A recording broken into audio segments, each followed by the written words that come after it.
তুমি যে গতকালকে আমারে দেখলা ভাত খাইতে, তা আসলে কিন্তু আমি খাইতেছিলাম না। আমার গলা দিয়ে একটা ভাতও নামতেছিল না। আমার ভাইরে ছাড়া কি আমি খাইতে পারি? যেখানে আমার ভাইরে ছাড়া আমি খাইতেই পারি না, সেখানে পড়ালেখা কেমনি আমার মাথায় ঢুকবো আপা?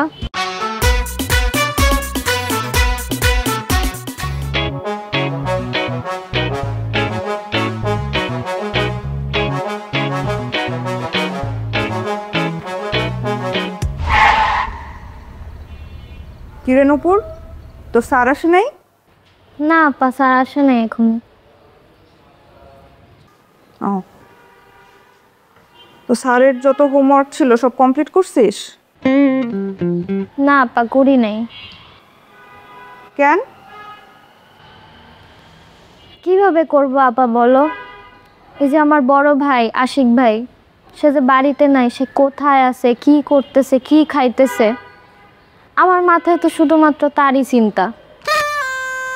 তুমি যে গতকালকে আমারে দেখলা ভাত খাইতে, তা আসলে কিন্তু আমি খাইতেছিলাম না। আমার গলা দিয়ে একটা ভাতও নামতেছিল না।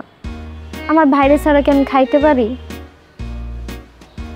যেখানে আমার ভাইরে ছাড়া আমি খাইতেই পারি না, সেখানে পড়ালেখা কেমনি আমার মাথায় ঢুকবো আপা?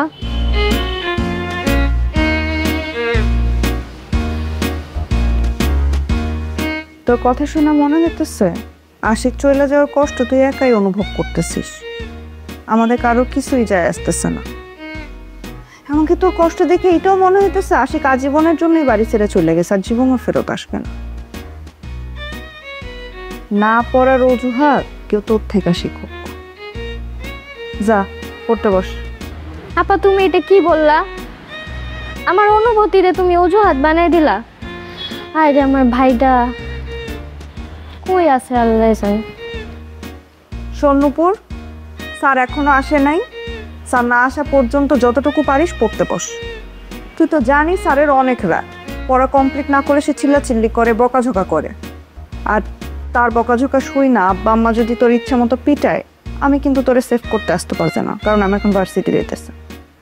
আর একটা কথা, চুরিটা যে করিস, চুরিটাও তো ঠিক মতো করতে পারিস না। তোরা তো আমি অনেক বুদ্ধিমান ভাবছিলাম।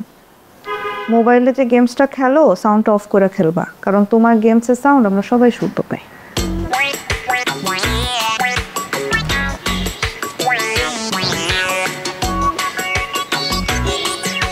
তুই এখনো বসে আছিস? বস, এই চেয়ারে বস। পড়তে বলছি না, এখন বইটা খুইলা বস। এত ফাঁকিবাজ। আপা বস, বই খোল।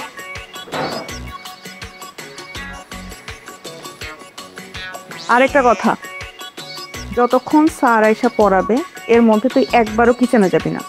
যা নাস্তা পানি দেওয়ার সব আম্মা দিবে, মনে থাকে জানো। ঠিক আছে, যাও যাও।